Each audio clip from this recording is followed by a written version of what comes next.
Hello guys, मेरा नाम है मयंक और स्वागत है आपका मेरे एक नए व्लॉग में। और आज हम बात करने वाले हैं इसकी।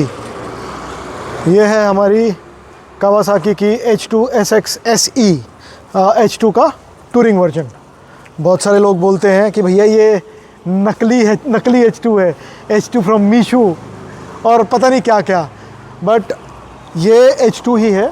H2 का जो वर्जन है SX SE। So again Kawasaki का टूरिंग वर्जन। कम्प्लीटली स्टॉक रखी हुई है, इसमें कोई बहुत ज़्यादा मॉड्स नहीं है। जो इसमें मॉड्स हैं, एक तो ये क्रैश गार्ड जो बहुत इंपॉर्टेंट है, ये लगभग 17,000 रुपये का है। दूसरा मैंने लगवाया हुआ है इसमें ये सॉक्स जो इसको पत्थर वगैरह से बचाता है। और तीसरा है रेडिएटर ग्रिल जो बहुत इंपॉर्टेंट है। रेडिएटर ग्रिल अगर नहीं हो तो मैं बाइक को चलाऊँगा ही नहीं, बहुत इंपॉर्टेंट चीज़ है और ये लगभग 10,000 रुपये की है। बाकी इसके अंदर ये टैंक पैड और साइड ग्रिप्स ये सब स्टॉक आई थी। ये टैंक पैड लगा हुआ आया था, ये साइड ग्रिप्स लगी हुई ही आई थी, मैंने इसमें और कुछ नहीं लगवाया है। इसके अंदर आता है 998 सीसी का इनलाइन 4 सिलेंडर। और इसकी जो अलग चीज़ है वो है इसका सुपर चार्जर, जो इसको बाकी की इनलाइन 4 सिलेंडर से अलग करता है। जो H2 सीरीज़ है that is the only one जिसके अंदर हमको सुपर चार्जर मिलता है। ये है हमारी 200 bhp और इसके अंदर है लगभग 135 Nm का टॉर्क, जो कि अच्छा खासा है। और ये इसकी जो टॉप स्पीड है वो लगभग 330 किलोमीटर के आसपास की है, जो अब तक मैं टच नहीं कर पाया हूँ, क्योंकि मेरे को अब तक ऐसी कोई जगह ही नहीं मिली है जहाँ पे मैं इसकी इतनी टॉप स्पीड टच कर दूँ।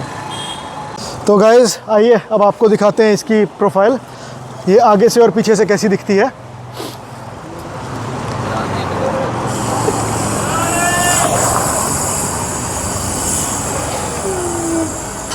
थोड़ी सी गंदी हुई है, अभी चल के आई है ये, और ठंड में चल के आई है, ओस के अंदर, धुंध के अंदर। और इसकी चाबी भी थोड़ी सी अलग तरीके की है। ये ऑल्टो की भी सेम है, ऑल्टो। और ये है इसका सेम ही है, सही कह रहे हो। तो इसके साथ हमारे को एक फॉब मिलता है जो बस जेब में रखना है और बाइक चालू हो गई। So this is keyless. तो अब आपको स्टार्ट करके दिखाते हैं।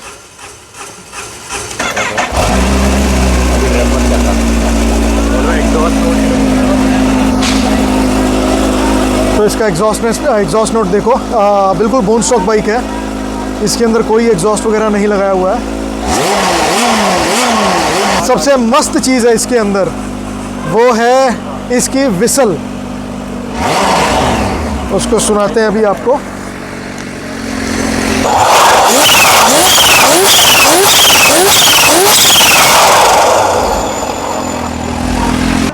तो गाइज़ ये है इसका इंस्ट्रूमेंट क्लस्टर, जो नॉर्मल से बहुत बड़ा है और इसके अंदर कोई बटन्स नहीं है। जितने भी बटन्स हैं ये पूरा कंट्रोल यहाँ से होता है। ये इसके मोड्स हैं। तो अभी जैसे ये स्पोर्ट्स मोड पे लगी हुई है, इसको अगर हम चेंज करेंगे तो हो गया ये रोड मोड। फिर हमारे पास है इसमें रेन मोड, और रेन मोड के बाद है इसमें एक यूज़र मोड। जो राइडर मोड है, राइडर मोड में हम इसका पूरा अपने हिसाब से कस्टमाइज़ कर सकते हैं। पावर कितनी चाहिए, ये ट्रैक्शन कंट्रोल, ये ECS नॉर्मल है, जो ECS इज़ आपका जो इंजन ब्रेकिंग है वो। उसके बाद ये फ्रंट रियर टायर्स का पूरा वो है, अपना नंबर्स हैं कि मतलब कितना है क्या है, ये यहाँ से हम लोग इसको पूरा चेंज कर सकते हैं। तो मतलब ये फ्रंट और रियर का टेंशन, कंप्रेशन, मतलब ये सब है। अब इसमें इतना सारा कुछ है जो मुझे खुद को भी नहीं पता क्या क्या कुछ है। जैसे आप देख सकते हैं नॉर्मल ओडोमीटर है, फिर रेंज है, इसको हम चेंज कर सकते हैं। एवरेज स्पीड आ गई, टोटल टाइम के मैंने चलाई है 13 घंटे 45 मिनट चला ली है। उसके बाद बैटरी की वोल्टेज बताएगा ये। करंट अभी जैसे स्टार्ट नहीं है, ये आपको बताएगा करंट एवरेज पर लीटर कितना किलोमीटर चलेगी है पर 100 किलोमीटर। उसके बाद अभी जो इसकी एवरेज है पर लीटर 6 लीटर्स ये खाएगी 100 किलोमीटर्स के लिए, 6.4 लीटर। तो जैसे आपने सब देखा कि नीचे अलग इन्फॉर्मेशन थी। अब ऊपर में हमारे पास नॉर्मल जो हर बाइक में होता है odometer, trip A, trip B, यहाँ तक सब नॉर्मल है। उसके बाद हमको मिलते हैं इसमें लीन एंगल्स। अभी ये लेफ़्ट साइड में साइड स्टैंड पे खड़ी है तो इसमें लेफ़्ट लीन है, इसको हम सीधा कर देते हैं। तो ये देखना, ये अब सीधा हो गया। अब लीन 0 हो गया इसका। और ऐसे ही मैंने इसको लेफ़्ट साइड में जो मैक्स लीन है 39 डिग्रीज़ पे किया हुआ है और राइट साइड में 35 डिग्रीज़ पे किया हुआ है। उसके बाद हमारे पास इसमें टायर प्रेशर मॉनिटरिंग सिस्टम है। आगे में और पीछे में कितना प्रेशर है वो आ जाता है इसमें। अगर कुछ भी कम है तो मेरे को वार्निंग मिल जाती है कि पीछे हवा कम है या आगे हवा कम है। ये है बूस्ट। बूस्ट का मतलब जो टर्बो का जो इनटेक है वो, उसके बाद जो टर्बो का जो टेम्परेचर है वो, तो ये सब है इसके अंदर। मैं आपको दोबारा दिखाता हूँ बूस्ट का। बूस्ट अभी 100% है बिकॉज बाइक बंद है। अगर हम इसको स्टार्ट कर देंगे तो बूस्ट 102% गया। ये और बूस्ट का टेम्परेचर हमने बाइक चलाई थी तो 32 से अभी 33 डिग्री हो गया। उसके बाद इसके अंदर हमारे को ये इंजन का टेम्परेचर दिखाता है, अभी 66 डिग्रीज़ है। और ये बाहर का टेम्परेचर जो 22 डिग्रीज़ है। इसके बाद हम आते हैं यहाँ पे। तो यहाँ पे ये हमारे को बूस्ट का कितना यूज़ है वो दिखाएगा। और यहाँ पे ग्रेविटी है, centre of gravity of the bike, कि वो क्या चल रही है। इसको हम चेंज भी कर सकते हैं। अभी आ गया बूस्ट और ब्रेक कितना यूटिलाइज़ हो रहा है ये। उसके बाद बूस्ट और थ्रॉटल कितना यूज़ हो रहा है। तो ये है पूरे मीटर के अंदर। उसके बाद इसका जो सस्पेंशन है वो इलेक्ट्रॉनिकली एडजस्टेबल है। ये देखिए, ये शोवा के इलेक्ट्रॉनिकली एडजस्टेबल सस्पेंशन आते हैं इसमें। सेम हमारे पास पीछे भी है। और जो इसका एडजस्टेबल रियर सस्पेंशन है, और जो रियर सस्पेंशन है उसको हम अपनी राइडिंग के हिसाब से चेंज भी कर सकते हैं। तो ये अभी मैंने इसमें एडजस्ट किया हुआ है। इसमें सिंगल राइडर मोड भी है और पिलियन राइडर मोड भी है। तो ये फ़िलहाल मैंने सबसे ऊपर किया हुआ है। इससे क्या पीछे का जो सस्पेंशन है इलेक्ट्रॉनिकली सबसे ऊपर हो जाता है। तो ये हो गया सस्पेंशन का। उसके बाद हम आपको दिखाते हैं इसके अंदर इसका कैमरा। ये है इसका रडार। इसके अंदर अडैप्टिव क्रूज़ कंट्रोल है। अडैप्टिव क्रूज़ कंट्रोल में क्या करती है कि ये जो भी जब हम इसको क्रूज़ पे सेट करते हैं और आगे कोई भी गाड़ी चल रही है, ये उसकी स्पीड को मैच करती है। लेट्स से मैंने इसको 90 पे सेट किया हुआ है, लेकिन आगे की गाड़ी लेट्स से 80 पे चल रही है, तो ये ऑटोमेटिकली उसको अपने आप इस बाइक को 80 पे ले आएगी और उससे मैच करेगी। और दूसरी चीज़ है इसके अंदर इसका रडार असिस्ट, जिसको हम ब्लाइंड स्पॉट मॉनिटरिंग भी बोल सकते हैं। इसके अंदर हमको शीशों में ये देखो ट्रायंगल बने हुए हैं जो ये और ये, इस पे हमारे को वार्निंग आ जाती है। अगर कोई भी ब्लाइंड स्पॉट पे होता है हमारे, तो यहाँ पे मेरे को वार्निंग स्प्लैश होते रहती है। और ये चलता कैसे वो दिखाता हूँ अभी आपको। ये देखिए, ये जैसे भी चल रहा है ऐसे यहाँ पे वार्निंग फ्लैश हो जाती है कि आपके ब्लाइंड स्पॉट पे कोई है, तो आप सचेत हो जाते हो कि हाँ भाई कोई पीछे है और हमको एकदम से लेफ़्ट या राइट नहीं लेना है अगर कोई भी पीछे है तो।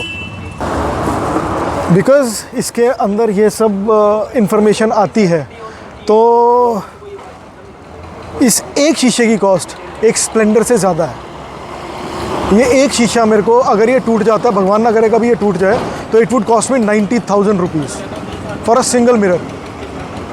अगली चीज़ जो इसमें है, जो अलग सी है बाकी बाइक से, वो है इसमें ये हीटेड ग्रिप्स हैं inbuilt. Factory fitted heated grips आती हैं जो सर्दियों में बहुत काम आती हैं। मतलब पिछली सर्दियों में जब मैं ये चला रहा था तो हाथ बिल्कुल ठिठुर जाते थे। हीटेड ग्रिप के मैक्सिमम करके, और बहुत सही चीज़ थी ये, मतलब बहुत अच्छी चीज़ है हीटेड ग्रिप्स जो इसमें यूज़ हो जाती है सर्दियों में। तो इसका एयर इनटेक है जहाँ से ये हवा को सक करती है, और वो हवा जाती है इस रास्ते से और ये सुपर चार्जर में, और सुपर चार्जर से फिर वो जब ये पूरा सक कर लेती है और एकदम से रिलीज़ होता है प्रेशर, तो उसकी वजह से सीटी बनती है और वो सीटी की आवाज़ आती है इसमें। नेक्स्ट है इसके अंदर ये हाइड्रोलिक क्लच। नॉर्मल बाइक्स में वायर वाला क्लच आता है, इसके अंदर नॉर्मल ही स्टॉक में ही हाइड्रोलिक क्लच आता है जो हायाबुसा में भी आता है। और इसके अंदर यहाँ पे हमारे पास एक पावर सॉकेट है जिसमें आप सिगरेट लाइटर के थ्रू और अपना पंप चार्ज कर सकते हैं। अगर आपको कभी एयर प्रेशर अगर टायर में भरना है तो ये वहाँ पे यूज़ हो सकता है। इसको चार्जर के लिए यूज़ कर सकते हैं, और जो भी चीज़ मतलब यूटिलाइज़ कर सकते हो आप ये पावर सॉकेट को। नेक्स्ट है इसका टायर जो इसके अंदर आगे आता है, दैट इज़ 120/70/17 जो कि एक ट्यूबलेस रेडियल है, और जो पीछे का हमारे पास आता है जो साइज़ है 190/55/17 अगेन जो रेडियल है। ये टायर्स हमारे नॉर्मली जो स्टॉक टायर आते हैं 6 से 7 हज़ार ही चलते हैं, ज़्यादा नहीं चलते। अब ये 6,500 चल चुकी है, तो ऑलमोस्ट इसका टाइम आ चुका है टायर चेंज होने का, और 16 से 20 हज़ार रुपये का खर्चा आएगा सिर पे, बस 16 से 20 हज़ार रुपया एक टायर का। आगे का अलग है, आगे का बेयर मिनिमम 10 हज़ार लगेंगे, तो सेट लगभग 30 हज़ार रुपये का आएगा, वो भी बेयर मिनिमम। अगर आप मिशेलिन में या प्रेली में जाओगे तो वो कॉस्ट आपकी 40 पार भी हो सकती है, बट हम लोग नॉर्मली वेंडर्स डाइन यूज़ करते हैं जो अच्छे हैं टायर, तो that would cost around 30,000 rupees. बहुत इंपॉर्टेंट चीज़ कि देती कितना है, तो ओवरऑल इसकी एवरेज आती है लगभग 18 की। जब मैं लॉन्ग रन पे लेके गया हूँ तो मेरे को 24 की भी दी है, और शहर में अगर चलाओ तो 15-16 की भी दी है इसने, तो ओवरऑल 18-19 की आप लगा के चल सकते हो। और इस प्राइस का total cost that is 37 lakh, सिर्फ 37 लाख रुपए। यहाँ पे बस इतना ही। अब चलते हैं इस बाइक को लेके इसके राइड क्वालिटी चेक करने कि ये चलती कैसा है, इसका पोस्चर कैसा है, तो वो अब हम मिलेंगे बाइक के ऊपर। तो भाई लोग हम आ गए हैं अब अपनी बाइक पे, और अब आपको बताएंगे इसके बारे में चलाते हुए। तो इसका जो राइडिंग पोस्चर है वो बहुत मस्त है, मतलब आप जब इसको चलाओगे तो आपको फील नहीं आएगी कि बहुत मतलब कमिटेड पोजीशन है इसकी। आप इसको कई 100 किलोमीटर पे आप एक साथ चला सकते हो बिना थके। वो आपके अंदर जान प्राण होने चाहिए कि आप कितनी दूर तक जा सकते हो, थकोगे नहीं इसके ऊपर। मैंने खुद इसको 300 साढ़े 300 किलोमीटर एक बारी में चलाया हुआ है, तो मुझे कोई थकावट नहीं हुई, कोई प्रॉब्लम नहीं हुई। तो बहुत मस्त ड्राइविंग पोजीशन, राइडिंग पोजीशन अगर मैं बोलूँ तो। और जैसे मैंने आपको बताया ये 270 किलो की बाइक है, बट जब हम इसको चलाते हैं तो आपको फील नहीं होगा बिल्कुल भी वेट। आप इसको मतलब एक स्प्लेंडर की तरह भी मैन्यूवर कर सकते हो। और ये देखो तीसरे गियर पे, ये देखो क्या पकड़ी है इसने स्पीड एकदम से।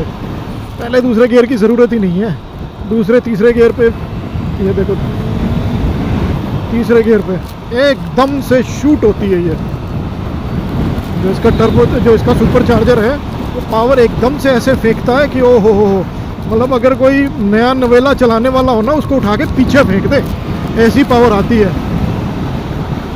बहुत ही मज़ेदार। और ब्रेकिंग, अभी मौका लगा तो आपको ब्रेकिंग भी दिखाते हैं। अब जैसे यहाँ पे है ब्रेकिंग, पीछे कोई नहीं आ रहा, एकदम से देखो ब्रेकिंग, ओ हो ब्रेम्बो की ब्रेक्स है जैसे मैंने बताया था, फ्रंट वाली। पीछे वाली यानी विच वेज कोई भी जो अच्छी कैटेगरी की बाइक्स है जिनकी सीसी थोड़ी सी भी ज़्यादा है, उसमें आप हार्डली यूज़ करते हो पीछे की ब्रेक्स। नॉर्मली आपकी आगे की ब्रेक ही यूज़ होती है, और इसकी जो ब्रेक्स हैं वो शानदार हैं। मतलब 100 में से 100 पॉइंट्स दूंगा मैं इसकी ब्रेक्स को, क्योंकि स्पाइडरमैन का डायलॉग है ना, with great power comes great responsibility. तो इसकी वही ब्रेक्स की वही रिस्पॉन्सिबिलिटी है कि भैया चलाना तो बहुत आसान है, तेज़ तो एकदम से पकड़ी जा सकती है, लेकिन रोकना एक कला है जो इसकी ब्रेक्स बखूबी निभाती है। ये देखो आगे ट्रैफिक आ रहा है, अगर हम इसमें कुछ तिगड़मबाजी कर पाए तो। ये देखो, ये देखो, तिगड़मबाजी चाहे जितनी मर्जी कर लो आप इसके साथ, इतनी भारी बाइक होने के बावजूद भी मक्खन की तरह जाती है ये। मैंने बहुत पहले एक वीडियो भी डाला था, इनफैक्ट वो शॉर्ट था जिसमें मैं अच्छे खासे ट्रैफिक के अंदर से, दिल्ली के ट्रैफिक के अंदर से इसको बहुत प्यार से निकाल रहा था। बाकी ट्रिपल डिजिट स्पीड्स तो ये बड़े आराम से ले लेती है, उसमें तो खैर कोई प्रॉब्लम ही नहीं है। और जो इसका टॉर्क है वो बहुत मस्त है। मतलब अगर आप नॉर्मल क्रूज़ कर रहे हो, एकदम से छोटे गियर पे आ गए, कम स्पीड पे आ गए, तो नॉर्मली आपको गियर चेंज करने की ज़रूरत भी नहीं है। ये छठे गियर पे, मैं एक मिनट इनफैक्ट दिखाई देता हूँ, ये 5वां है, अब मैं छठे गियर पे हूँ, और एक मिनट, आदत है ना गियर बदलने की। अब मैं 34-33 की स्पीड पे हूँ। अब ये देखो, ये मैंने गियर भी नहीं बदला, और ये देखो पटाख से स्पीड पकड़ती है ये।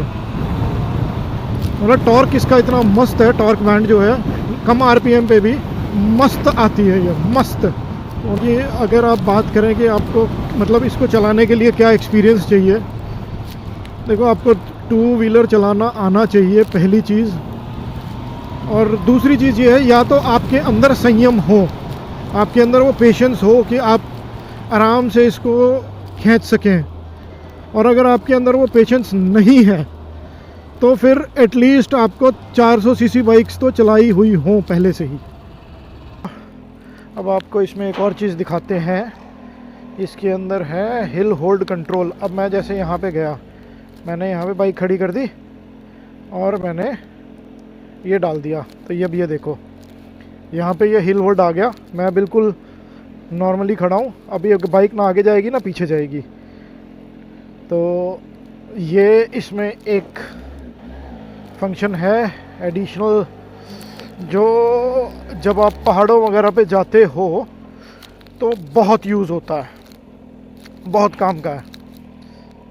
एक बहुत इम्पॉर्टेंट फीचर एक टूरिंग बाइक का होता है पिलियन कंफर्ट। तो being a super bike, normally super bike पे कोई भी पिलियन को बिठाता नहीं है, बट बीइंग अ टूरर इसका ये जॉब बनता है कि इस पर हम पिलियन बिठा सकें।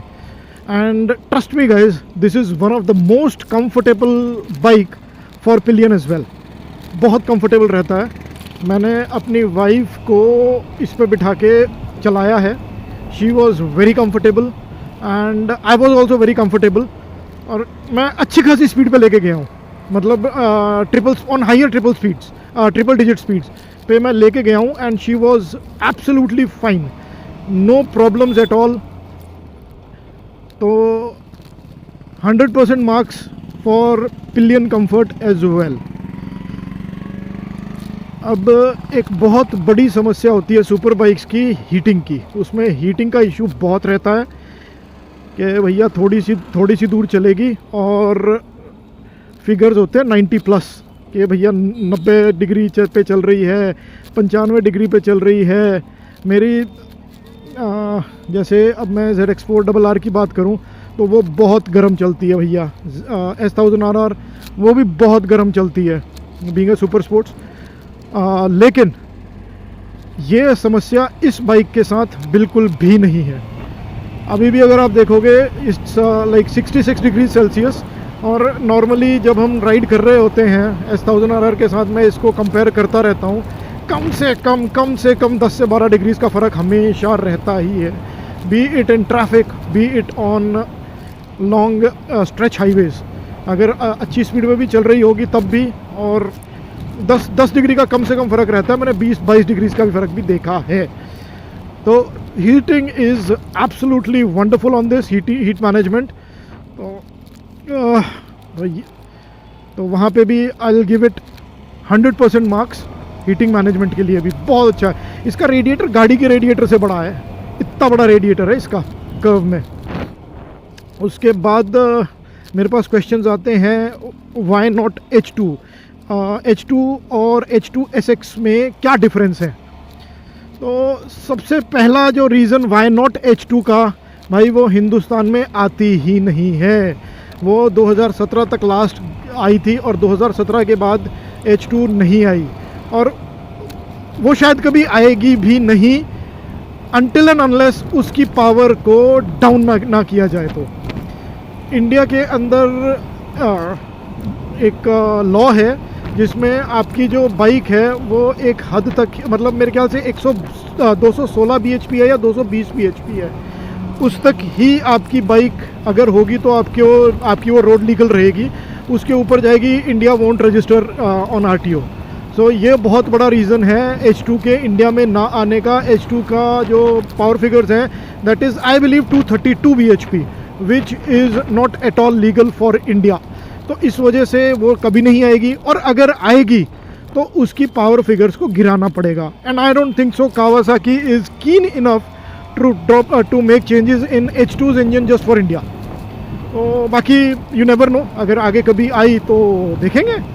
अभी तो जो है यही है, एक ZH2 आती है और H2SX आती है, और मेरे वाला है H2SX SE मॉडल जो थोड़ा सा डिफरेंट है। उसमें मेजरली दो डिफरेंस है, one is colour scheme and second इसके अंदर इलेक्ट्रॉनिकली एडजस्टेबल सस्पेंशन है,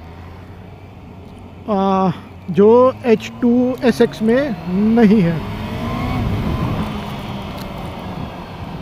अब जो H2 आएगी भी वो 50 प्लस आएगी भाई, and spending 50 lakh plus on bike, वैसे तो ये भी बहुत महंगी थी बट स्टिल इससे भी ऊपर 13 लाख रुपए नहीं समझ में आते भाई। ये भी 37 लाख की थी, तो ये भी it is on a very higher side. But एक सपना था कि एक H2 लेनी है, तो मैंने वो सपना पूरा किया अपना। I hope everyone has a dream, और वो हर व्यक्ति अपनी ड्रीम पूरी कर पाए। मेरी भगवान से यही प्रार्थना रहेगी हमेशा, बिकॉज़ मुझे बहुत खुशी होती है जब सामने वाला तरक्की करता है, और अगर वो दोस्त हो तो 4 चांद लग जाते हैं। I love my friends to grow, साथ में ग्रो करो तो उसका मज़ा ही अलग है। बाकी मस्त है भाई ये बाइक। इतना पैसा खर्चने के बाद आई डू नॉट रिग्रेट कि भैया मैंने इतना पैसा इस चीज़ पे खर्च दिया। It is worth every penny. बाकी अगर आपके कोई भी क्वेश्चंस हैं इस बाइक से रिलेटेड या मेरी स्टेबल की बाइक से related, you are always welcome to ask questions in the comment box. मेरी सेम आईडी इंस्टा पे है, you can trigger that on insta as well. बाकी have fun, have a great day, see you really soon in your next video. Goodbye. I am wasting all my time. I'm messing up my mind. I only need someone